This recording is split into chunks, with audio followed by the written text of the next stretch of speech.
It was just past 8 when Sarah pulled her hoodie over her scrubs and stepped out onto the porch. The sun had long dipped below the tree line, leaving the horizon a soft bruise of lavender and gray. Behind her, the screen door creaked as Tom followed, the weight of silence between them stretching thin and sharp. She didn't turn around. The gravel crunched beneath her boots, loud in the stillness. Then his voice, tired, not angry. "Sarah, please. Let's not end it like this." She stopped halfway to the truck. Hands buried in her pockets, she exhaled through her nose. "How else should we end it, Tom?" His footsteps came closer, but he didn't reach for her. "Not this time." "I'm not trying to hurt you," he said. We keep going in circles. We want the same thing, but..." "No," she interrupted, her voice steady now. "You want a family. I want peace." She turned to him then, and for a moment he looked like the man she married. Soft eyes, hands that didn't know where to go.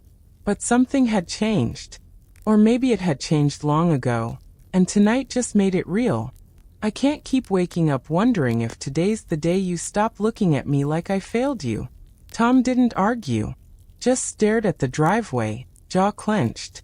Sarah got in the truck and shut the door gently, as if that might soften the truth. The keys trembled slightly in the ignition. She looked at the house once more. Porch light still on, coffee mugs on the table, the worn flannel blanket she left on the couch that morning. It felt like stepping out of a memory. She didn't cry until she reached the old service road that led to the clinic. That's where the familiar scent of antiseptic and pine trees took over, where her hands remembered how to work, even when her heart didn't know what to feel. Inside the ER, it was the usual mess. Someone banged up from a dirt bike, an old man coughing blood but refusing to stay overnight. Sarah moved through the night like clockwork. Clinical. Controlled. Invisible. It was nearly 2 in the morning when she finally sat in the break room, hands wrapped around a lukewarm cup of coffee. She stared at the wall, not seeing it. Not really. She had known since she was 26 that carrying a child would be nearly impossible. A folded diagnosis in an envelope she never threw out. But Tom still had hope. Hope turned to insistence. Insistence to distance. And now this. Quiet detachment wrapped in long pauses and unfinished sentences. Their love hadn't died. It had just grown quiet in all the wrong places. When she got home, the house smelled like cedar and loneliness. Tom's boots were gone from the entryway. His toothbrush too. On the kitchen counter sat a note in his handwriting. "I didn't want this, but I understand. Be safe tonight." She stood there for a long time, note in hand, until the sun began to rise over the pines. She wasn't sure which feeling was stronger, grief or relief.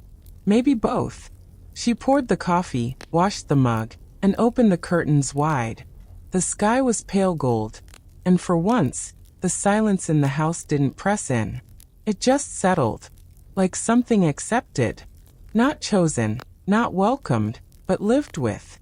And that, Sarah thought, was its own kind of beginning. The radio crackled just past midnight, a low voice pushing through static. "Unit 7, need you up north. Old mining cabin off County Road 18. Caller hung up. Unclear complaint. Could be nothing." Sarah leaned back in the passenger seat, her breath fogging the window. The temp nurse who usually worked Fridays had called in sick, and somehow she'd volunteered for the overnight. Not that she minded. The quiet felt easier than going home. Darren, the EMT driving, muttered under his breath. Always the weird calls when the snow starts to fall. They drove in silence. Pines blurred by, skeletal and tall, their needles catching the moonlight like frost. The cabin came into view as a slanted outline at the edge of a clearing. No porch light, no smoke, just a dark box swallowed by trees. "Doesn't look like anyone's lived here in years," Darren said, killing the engine. Sarah grabbed her kit and flashlight. The steps creaked beneath her weight. The door hung half open, splintered near the lock. Inside, dust, the sour scent of rot, peeling wallpaper, and silence. A fireplace black with soot. Empty shelves. Still she called out, "MS. Anyone here?" A whisper of wind stirred a torn curtain. Nothing more. She was about to turn back when she heard it. A muffled sound, soft, breathy, like a hiccup or a sigh. She froze. It came again. In the far corner, half buried under an old coat, something shifted. She moved fast, knelt, peeled back the fabric. A baby, swaddled in a faded quilt, cheeks flushed from cold, eyes blinking up at her like the world was too loud. "Oh my God," she whispered before instinct kicked in. She checked his breathing. Steady, warm enough, but just barely. No bruising, no injuries, just tiny fingers clenched in fists, and the unmistakable rhythm of a heartbeat still unbroken. Darren hovered behind her. "What the hell?" Sarah didn't answer. She reached into the blanket and found a folded piece of paper, creased and damp at the corners. "Please give him a chance. He deserves one." "I'm sorry." Her throat tightened. She looked back down at the boy. He didn't cry, just watched her with the open stillness only babies have, as if waiting to be decided on. She wrapped the quilt tighter, stood up with him pressed to her chest. His head tucked into her collarbone like he belonged there. "Let's go," she said, voice low but firm. Back in the rig, Darren drove fast but careful. Sarah stayed in the back, watching the rise and fall of the baby's chest, fingers lightly on his shoulder. He fell asleep in her arms. She knew she should have felt panic or confusion, maybe anger, but what settled instead was quieter than all that. It felt like gravity, like something inside her had tilted without asking. She whispered to him as they turned onto the highway, "I don't know your name, but you're not alone." And for the first time in weeks, she didn't feel entirely alone either. The hospital lights were always too bright at this hour, clinical, humming, indifferent. Sarah stood outside the NICU window, arms crossed, coat still on. Behind the glass, the baby slept beneath a soft blue light. His tiny chest rose and fell with slow rhythm, a pacifier bobbing gently at his lips. She hadn't meant to come back. She told herself she'd just drop off some extra diapers, maybe talk to the nurse on duty. But now she couldn't leave, and she couldn't go in either. "Why are you just standing there?" She turned. Tom stood a few feet away, hands in the pockets of his flannel, face unreadable. He looked like he hadn't slept. She hadn't either. "I didn't know who else to call," she said quietly. He nodded, stepped closer. "You said it wasn't an emergency, just a place you wanted me to see." She looked back through the window. "I found him last night in a cabin out near White Pine Ridge." Her voice caught, but she kept going. "Alone, wrapped in a quilt. Someone called it in and vanished before we got there." Tom didn't respond right away. His gaze shifted from Sarah to the bundle in the crib. "He's okay?" he asked. "Healthy. No signs of abuse. They think he's maybe a week old." He glanced at her. "And you?" Sarah let out a breath she hadn't realized she was holding. "I don't know." She looked tired in a way that sleep wouldn't fix. Her shoulders were pulled tight, like she was bracing for something, or trying not to fall apart in front of him. Tom leaned against the wall beside her, folding his arms. "You didn't want kids from the system," he said after a pause. She nodded. "I still don't know if I do." He watched her watching the child. "But you came back." She hesitated. "I couldn't stop thinking about him. About how quiet he was. How he didn't cry. Like he already knew not to expect much from the world." Tom turned to her fully then. "Sarah, why did you call me?" The question hung there, quiet but weighty. She didn't look at him. Her voice was barely above a whisper. "Because I'm scared that if I go in there by myself, I won't leave without him." He didn't speak, just stepped closer and put his hand gently on her back. She didn't flinch. They stood like that for a long moment. Two people caught in something delicate, like glass balancing on the edge of a table. Not quite broken, not yet. Finally, Tom said, "Then let's go in together." Sarah's eyes flicked to his, searching. She nodded. They pushed through the double doors, and the world hushed. Inside, the warmth of the room wrapped around them like a blanket. The baby stirred as they approached, his tiny hand flexing toward the light. Sarah stood at the edge of the crib, fingers hovering just above the railing. Tom didn't say anything. He didn't need to. Somewhere between them, something softened. Something shifted. Not forgiveness. Not yet. But maybe the shape of it. Spring came late that year. The mountains still wore patches of snow like stubborn memories, but the river had thawed, and the earth smelled alive again. In the clearing behind the house, daffodils pushed through the thawing soil as if they'd always known when it was safe to try. Sarah stood on the porch with a mug of tea gone cold, watching Tom rock the baby in the old wicker chair. The boards creaked under them both, a sound she was learning to find comfort in. They had named him Jamie. No middle name, just Jamie. Simple, clean. A name that didn't carry weight from the past. It had taken months. Paperwork, interviews, inspections. There were times she thought the process would break them again. But every time she hesitated, Tom stepped in, not with speeches or demands, just presence. A steady hand on her back. A hot meal when she hadn't noticed she was hungry. A dry towel left on the railing after she'd been caught in the rain. She didn't remember when she stopped expecting to do everything alone. It just shifted. The cottage had been a wedding gift once, from Tom's godparents, and used for years. Their friends spent a weekend fixing it up, repainting the walls, dragging in mismatched furniture, laughing that it felt more like a mountain hideout than a house. But to Sarah, it felt like a pause between breaths. A place where time moved gently, where nothing was demanded of her, and everything she gave was enough. Jamie was just over 6 months now, solid and warm, with eyes the color of dry leaves and the quietest little grin when he recognized her voice. He never fussed much, slept through the night more often than not. But what undid her most were the moments he reached for her, as if his tiny body already knew who she was. Tom adjusted the baby in his arms, careful and practiced. The way he watched Jamie's face for any sign of discomfort. The way he murmured nonsense with a softness that made Sarah's throat tighten.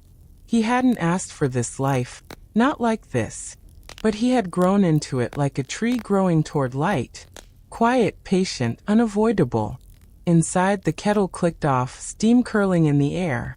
Jamie had fallen asleep again, his cheek pressed to Tom's chest, fingers curled into the flannel like it was home. Sarah stepped inside and returned with a blanket. She didn't say anything, just draped it gently across them both. Tom glanced up and smiled, tired but full. She sat beside them on the swing. Didn't speak. Didn't need to. The wind moved through the pines. Somewhere far off, an owl called once and fell silent again. Sarah closed her eyes, the warmth of their small family holding her steady. For the first time in a long, long while, she wasn't waiting for the other shoe to drop. This, whatever this was, felt real. And maybe, just maybe, it was enough. The call came in just after lunch, routine, nothing urgent. A woman in her 70s reporting chest tightness. Stable vitals, alert and breathing, but protocol was protocol. Sarah pulled on her jacket, grabbed the med bag, and slid into the passenger seat without thinking twice. The neighborhood felt like a postcard. Brick driveways, bird feeders hanging from porches, hedges trimmed to precision. Lawns so green they didn't look real. The kind of place where people smiled at you from across the street, but kept their lives locked behind quiet fences. They parked outside a 2-story Craftsman with blue shutters and ivy curling up the side. As Sarah stepped out, a child's laughter cut through the breeze. She turned instinctively. A boy, maybe 3, maybe a little more, dashed across the front yard, chasing a rubber ball. A woman stood nearby, watching him with tired amusement. Sarah froze. The boy had Jamie's exact eyes. That same unruly cowlick over his left temple. The same lopsided grin when he caught the ball and hugged it to his chest like it was treasure. She stood there, unmoving, while the boy ran back toward the porch. The older woman at the door called out, "Come on, sweetheart, inside now." The boy turned, and for a moment time folded. It was Jamie, but it wasn't. Sarah's hands clenched around the med bag. Her heart pounded a strange rhythm, deep and low in her ribs. She hadn't felt this kind of fear in years. Not since the night they'd brought Jamie home and she'd lain awake, terrified someone would knock on the door and say they'd made a mistake. Inside, the patient sat on the edge of her recliner, polite but impatient, insisting it was probably indigestion. Sarah took vitals, asked the questions, checked the charts. Her hands moved automatically, but her mind stayed outside. When they finished, the woman smiled. "That little boy out there, he's my grandson, visiting for the week." Sarah tried to nod, but her face betrayed her. The woman narrowed her eyes. "You okay, hon? You look pale." "Ivy fine, Sarah Lead." But she wasn't. She stepped outside first, letting the fresh air hit her. The child was gone from view now, probably inside with juice and cartoons. But the image lingered, those eyes, that face, that unshakable pull in her chest. Darren climbed in behind the wheel. "You good?" Sarah buckled in slowly. "I think Jamie has a brother." He turned to her, startled. "You sure?" "No. But I've never been more unsure in such a specific way." They drove in silence. By the time they reached the station, Sarah had already made up her mind not to say anything. Not yet. What would she even say? That she saw a boy in a stranger's yard who looked like her son? That she had no proof, only a whisper in her bones? She thought about Tom, about Jamie's laugh echoing through the trees at home, about everything they'd built on love, not biology. Some things, she knew, couldn't be undone without unraveling everything that came after. Still, that night, she stood in the doorway of Jamie's room longer than usual, watched him sleep with one arm wrapped around his stuffed fox, chest rising slow and steady in the dark.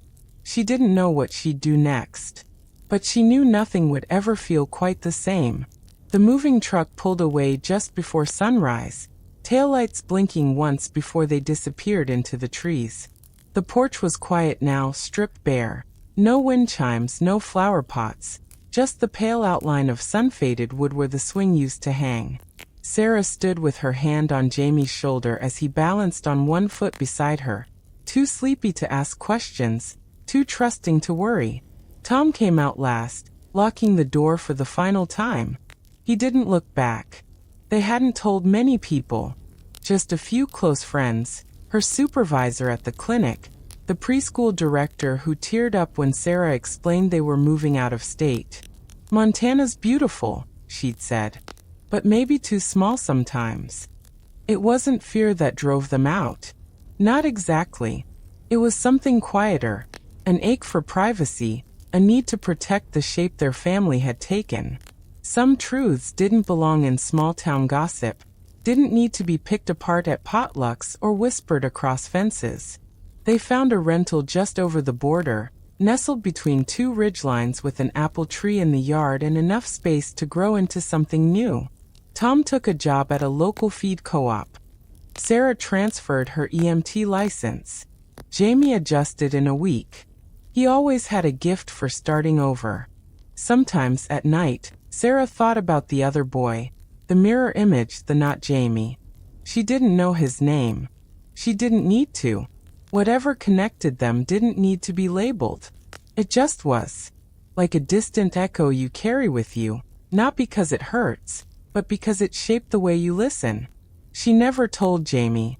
Maybe one day, when he was older, if he asked. But for now, she gave him the gift she never had. Childhood without shadows. Back in the old neighborhood, a woman stood by her kitchen sink, hands submerged in dishwater, watching the trees sway beyond the fence.